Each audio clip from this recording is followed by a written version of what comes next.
नमस्ते। क्या आपको पता है कि भारत में अनेक महत्वपूर्ण नदियां हैं? आज हम आपको भारत की महत्वपूर्ण नदियों के बारे में विस्तार से बताने जा रहे हैं। इस वीडियो में हम आपको भारत के प्रमुख नदियों की महिमा और उनकी भूमिका के बारे में जानकारी देंगे। चलिए शुरू करते हैं। भारत के नदियों का इतिहास और संस्कृति से गहरा संबंध है। ये नदियां देश की प्राकृतिक धरोहर है और जीवन की आधुनिकता का प्रतीक। इनमें से कुछ नदियां प्राचीन सभ्यताओं की जन्मभूमि रही हैं और आज भी लोग इन नदियों के किनारों पर बसकर अपनी जीवन शैली का आनंद लेते हैं। भारत की नदियों की महत्वपूर्ण भूमिका है जल संसाधन, सिंचाई, विदेशी व्यापार, मत्स्य उद्योग और पर्यटन में। इन नदियों के प्रवाह से हमें अनेक लाभ होते हैं, जैसे कृषि, उद्योग और पानी की उपलब्धि। इन नदियों की सहायता से अनेक प्रदेशों में सिंचाई कार्य होता है और कृषि में वृद्धि होती है। आइए अब हम और प्रमुख नदियों के बारे में जानते हैं। गंगा नदी भारत की पवित्रता का प्रतीक है।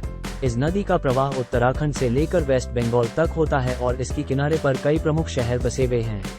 गंगा नदी में शाही स्नान, जल आरती और गंगा स्नान के प्रवचन आज भी प्रसिद्ध हैं। यमुना नदी गंगा की सहायक है और दिल्ली से होकर बहकर उत्तर प्रदेश तक प्रवाहित होती है। यमुना के किनारों पर आगरा, मथुरा और वृंदावन जैसे धार्मिक तीर्थ स्थल बसे हुए हैं।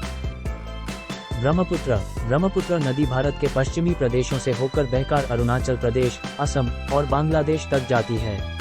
इस नदी का प्रवाह असम की कृषि और पर्यटन के लिए महत्वपूर्ण है। कृष्णा नदी महाराष्ट्र और आंध्र प्रदेश से होकर बहकर बे ऑफ बंगाल में मिल जाती है। इस नदी के किनारे पर हैदराबाद और विजयवाड़ा जैसे महत्वपूर्ण शहर स्थित हैं। गोदावरी नदी महाराष्ट्र, तेलंगाना और आंध्र प्रदेश से होकर बहकर बे ऑफ बंगाल में प्रवाहित होती है। ये नदी कृषि और सिंचाई के लिए महत्वपूर्ण है और नासिक, राजमुंद्री और भद्रचलम जैसे स्थल इसके किनारे पर स्थित हैं। नर्मदा नदी मध्य प्रदेश से होकर बहकर गुजरात में मिल जाती है। इस नदी के किनारे पर भेड़ाघाट, जबलपुर और ओंकारेश्वर जैसे प्रसिद्ध स्थल बसे हुए हैं। तापी नदी महाराष्ट्र और गुजरात से होकर बहकर अरेबियन सी में मिल जाती है। सूरत और वडोदरा जैसे शहर तापी नदी के किनारे पर स्थित हैं। कावेरी नदी कर्नाटका और तमिलनाडु से होकर बहकर बे ऑफ बंगाल में प्रवाहित होती है। इस नदी के किनारे पर मैसूर, श्रीरंगपट्टनम और तंजावुर जैसे ऐतिहासिक और धार्मिक स्थल स्थित हैं। तो ये थी कुछ और भारत की महत्वपूर्ण नदियाँ, जिनके प्रवाह से हमारे देश की प्रगति और विकास का सही दिशा में प्रदर्शन होता है। हमारी यात्रा यहाँ समाप्त हो रही है।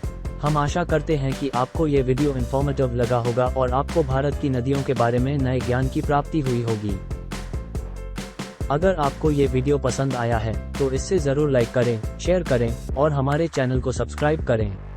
आपके सपोर्ट से हम ऐसे इन्फॉर्मेटिव वीडियोस बनाते रहेंगे। धन्यवाद और मिलते हैं अगले वीडियो में।